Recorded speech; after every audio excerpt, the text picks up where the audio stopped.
कौन कहता है कि आसमां में छेद नहीं होता, एक पत्थर तो तबीयत से उछालो यारों। जब भी हम और आप किसी विकलांग या डिसेबल इंसान को देखते हैं तो हमारी जुबान से अचानक ही उसके लिए बेचारा शब्द निकल पड़ता है। लेकिन दिल्ली के गुलशन कुमार ने बेचारगी की इन जंजीरों को तोड़कर जो कारनामा और कीर्तिमान हासिल किया है वो किसी के भी होश उड़ाने के लिए काफी है। 2, 1, stop!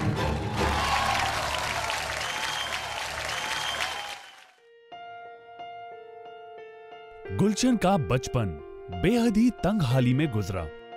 एक तरफ घर की खराब माली हालत तो दूसरी तरफ दोनों पैर पोलियो की बीमारी के शिकार हैं। लेकिन गुलशन के बुलंद हौसलों के सामने ये मुसीबतें ज्यादा देर तक नहीं टिक पाईं। मेरा बैकग्राउंड मतलब बहुत पुअर है। मेरे मम्मी पापा प्रेस का काम करते हैं।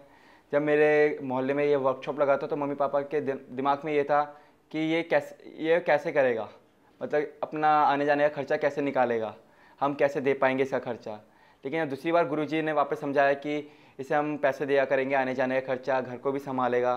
तो मम्मी पापा बहुत ज़्यादा खुश हुए कि अब हमारे साथ हमारा बेटा भी हमारे साथ खड़ा हो सकता है, कि काम कर सकता है। ये सोच के बहुत ज़्यादा खुशी हो रही थी उन्हें कि अब मैं भी कमाने लगा हूँ इतनी छोटी सी उम्र में। गुलशन के माँ बाप ने कभी सपने में भी नहीं सोचा था कि जिस इकलौते विकलांग बेटे के अंधेरे भविष्य के डर के साए में वो घुट-घुट कर जी रहे थे, एक दिन वही बेटा अपने हुनर की रोशनी से उनकी किस्मत को चमका देगा। लेकिन कहते हैं ना, हीरे की परख तो एक जौहरी ही कर सकता है। ठीक उसी तरह इस हीरे को ढूंढ निकाला गुरु पाशा ने और रात दिन 10 साल तक तराशा। आज हमें बेहद खुशी हो रही है कि गुलशन कुमार सिर्फ भारत देश के लिए नहीं, पूरे विश्व के लिए बहुत बड़ा स्टार बन गया है।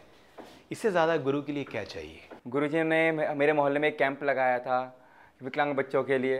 वहीं से गुरुजी ने मेरे को वहीं से सिलेक्ट करा था। वहीं से मेरी मम्मी पापा से बातचीत करी कि आपका बेटा बहुत अच्छा आर्टिस्ट है, क्योंकि गुरुजी को दिख जाता है कि किस में कितना हुनर है। वही हुनर गुरुजी ने मेरे में देखा, मुझे यहाँ पे लाए। लेकिन मेरा मन था कि मैं डांस करूँ शुरू से ही। लेकिन जब मैं एबिलिटी यूनिट में आया तो मेरा ये सपना पूरा होने लगा। गुरु पाशा ने गुलशन और उसके साथियों को कभी भी विकलांग की दृष्टि से नहीं देखा, बल्कि हमेशा उन्हें एक योद्धा होने का एहसास दिलाया। ये गुरु पाशा ही हैं जिन्होंने इनकी पहचान डिसेबल से डिफरेंटली एबल पर्सन में तब्दील कर दी। मैं एक व्हीलचेयर को जब देखता हूं तो मुझे सिर्फ कृष्ण भगवान का रथ नजर आता है। जब क्रचेस देखता हूं तो त्रिशूल नजर आता है, क्योंकि देखने की नजरिया चाहिए। अगर मैं जब इनको सिखाता हूं तो मुझे सिर्फ ये लोग नॉर्मल नजर आते हैं, इसलिए इनको नॉर्मल लोगों के जैसा ट्रीट करता हूं ना। मैं सोचता हूं नॉर्मल ये लोग डिसेबल बोल के सिखाने के टिके, बिल्कुल मुझे ये लोग नॉर्मल लोग हैं।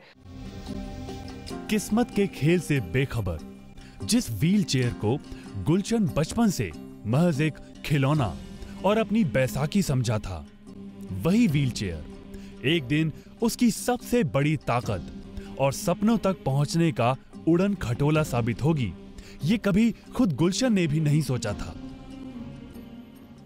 मुझे ये नहीं पता था कि व्हीलचेयर एबिलिटी यूनिट में क्या चीज़ है।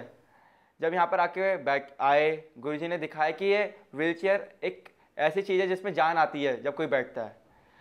ये अर्जुन का रथ भी बनता है, सूफी भी बनती हैं ये विंचरे, और स्पिन भी करती हैं।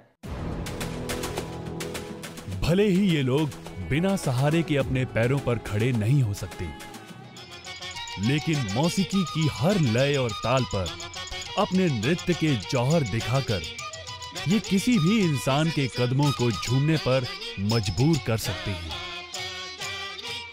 एबिलिटी अनलिमिटेड परफॉर्मेंस जब लोग देखने आते हैं तो बहुत खुशी की बात यह है कि थोड़े ही क्षण में वो भूल जाते हैं कि विकलांग लोगों का कार्यक्रम देख रहे हैं। क्योंकि हम लोग यहाँ डिसेबिलिटी को नहीं दिखाई देते हमारे शोज में, सिर्फ abilities, we showcase the abilities of the differently abled people.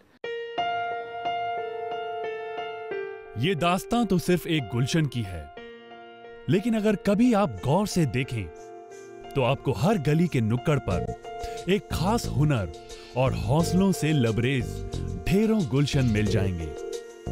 इन्हें आपके रहम और दया की जरूरत नहीं है, इन्हें दरकार है तो बस उस जौहर की जो जमीन पर पड़े गर्दिश में सने इन सितारों को फिर से चमका सके। क्या आप करेंगे ऐसा?